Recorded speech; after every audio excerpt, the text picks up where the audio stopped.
علی بن حرب کہتے ہیں، میں ضروریات زندگی خریدنے کے لیے اپنے وطن موصل سے سامرا جانے کے لیے نکلا۔ دجلہ میں چند کشتیاں موصل سے سامرا تک چلتی تھی اور اجرت پر سواریاں اور ان کے ساز و سامان کو ایک جگہ سے دوسری جگہ منتقل کرتی تھیں۔ میں بھی ایک کشتی میں سوار ہو گیا۔ کشتی ہمیں لے کر سامرا کی طرف سطح آب پر چل پڑی اور دریائے دجلہ کی مسافت طے کرنے لگی۔ کشتی میں لدے سامان کے علاوہ ہم صرف 5 آدمیوں پر مشتمل جماعت تھی۔ دن بڑا پرلطف تھا اور بادل کا دور دور تک کوئی نشان تک نہیں تھا۔ فضا بالکل صاف ستھری اور انتہائی خوشگوار تھی۔ دریائے دجلہ بھی بالکل پرسکون تھا۔ کشتی بان بڑی مستی میں خوبصورت گانے جھوم جھوم کر گائے جا رہا تھا اور کشتی بڑے سکون سے سطح آب پر تیزی کے ساتھ منزل مقصود کی طرف رواں دواں تھی۔ کشتی میں سوار اکثر لوگوں کو ہلکی ہلکی نیند آنے لگی، لیکن میں دجلہ کے دونوں جانب کے حسین و جمیل ساحل کے مناظر سے لطف اندوز ہو رہا تھا۔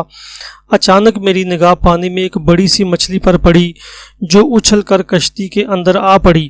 میں نے جلدی سے مچھلی کو پکڑ لیا کہ مبادا وہ دوبارہ دریا میں چھلانگ نہ لگا دے۔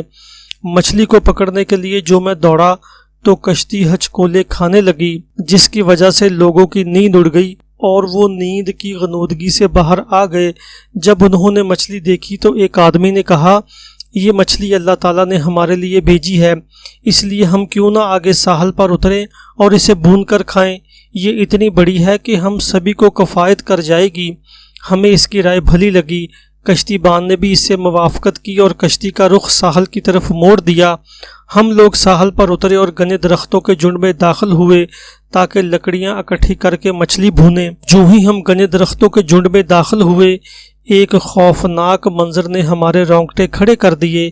ایک مقتول زمین پر ڈھیر تھا، اس کے قریب ایک تیز دھار چاقو پڑا ہوا تھا۔ پاس ایک دوسرا جوان آدمی بھی تھا جس کی مشقیں کس دی گئی تھی اور اس کے منہ میں کپڑا ڈھونس دیا گیا تھا، جس کی وجہ سے کچھ بولنے اور چیخنے چلانے سے عاجز تھا۔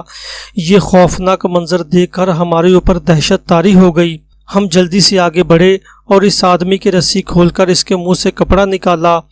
وہ حد درجہ خوف زدہ اور نا امیدی کی کیفیت میں تھا۔ اس پھندے سے آزادی کے بعد وہ گویا ہوا، مہربانی کر کے پہلے مجھے کچھ پانی پلاؤ۔ ہم نے اسے پانی پلایا۔ جب وہ پانی پی چکا تو خود ہی بیان کرنے لگا، میں اور یہ مقتول دونوں ایک قافلے میں تھے جو کہ موصل سے بغداد کی طرف بغرض تجارت جا رہا تھا۔ یہ مقتول بھانپ گیا کہ میرے پاس کافی مال ہے، چنانچہ اس نے مجھ سے دوستی کر لی اور پیار و محبت کا اظہار کرنے اور میرے قریب قریب رہنے لگا۔ بہت ہی کم میرا ساتھ چھوڑتا۔ میرا بھی اس پر کافی اعتماد قائم ہو گیا۔ قافلہ منزل مقصود کی طرف رواں دواں تھا، لیکن تھوڑا آرام کرنے کی غرض سے اس ساحل پر اترے۔ اس ساحل پر کافرے نے پڑاؤ ڈالا۔ رات کے آخری حصے میں قافلہ روانہ ہو گیا، لیکن میں سویا رہ گیا، اس لیے مجھے قافلہ کی روانگی کی خبر نہ ہو سکی۔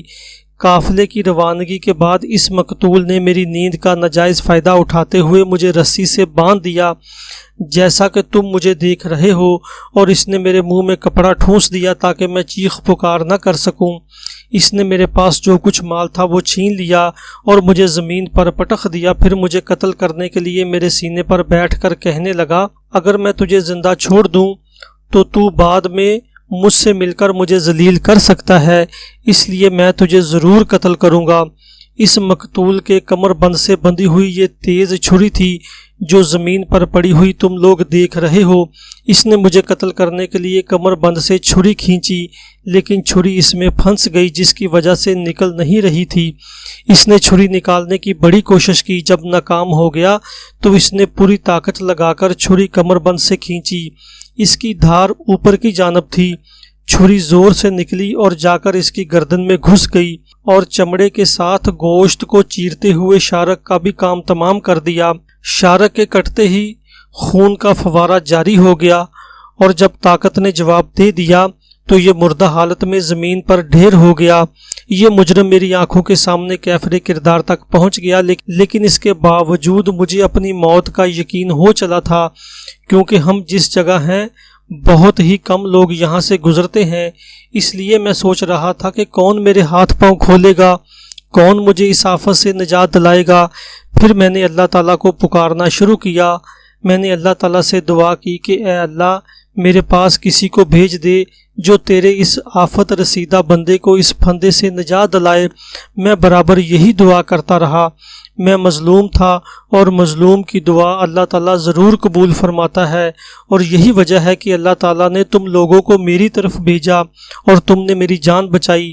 ذرا تم لوگ مجھے بتلانا کہ آخر وہ کون سے محرکات تھے جن کی وجہ سے تم لوگ اس بے آباد جگہ آنے پر مجبور ہوئے۔ قافلے والوں نے اسے بتلایا، تمہارے پاس آنے کی جو چیز محرک بنی وہ ایک مچھلی ہے جو ہماری کشتی میں سمندر سے اچھل کر آ پڑی تھی۔ ہم لوگ اس مچھلی کو بھوننے کے لیے اس جگہ آ پہنچے ہیں۔ مظلوم نے قافلے والوں کی گفتگو سن کر بڑا تعجب کیا اور کہنے لگا، یقیناً اللہ تعالیٰ نے اس مچھلی کو تمہاری کشتی میں بھیجا ہے تاکہ تم اس سنسان جگہ آؤ اور مجھے اس آفت سے بچاؤ۔ میں زیادہ تھکا ہوا ہوں، اس لیے میری آپ لوگوں سے گزارش ہے کہ برائے کرم مجھے کسی قریبی شہر میں لے چلو۔ مچھلی کو بھون کر کھانے کی بات قافلہ والوں کے ذہن سے یکسر نکل ہی گئی تھی، اور پھر جب وہ لوگ مظلوم کو اس کے مال سمیت لے کر کشتی کے پاس واپس آئے تو دیکھا کہ مچھلی کشتی سے کود کر سمندر میں جا چکی ہے۔ قافلے والوں کو یقین ہو گیا کہ اللہ تعالیٰ نے اس مچھلی کو کشتی کے اندر اس لیے بھیجا تھا تاکہ وہ اس مظلوم کی جان بچانے کا سبب بنے۔ اسی طرح جب اللہ تعالیٰ کچھ چاہتا ہے تو اس کے لیے اسباب مہیا کر دیتا ہے۔ نبی صلی اللہ علیہ وآلہ وسلم کا بخاری مسلم میں ارشاد ہے، مظلوم کی بد دعا سے بچو، کیونکہ مظلوم کی بد دعا اور اللہ تعالیٰ کے درمیان کوئی رکاوٹ نہیں ہوتی ہے۔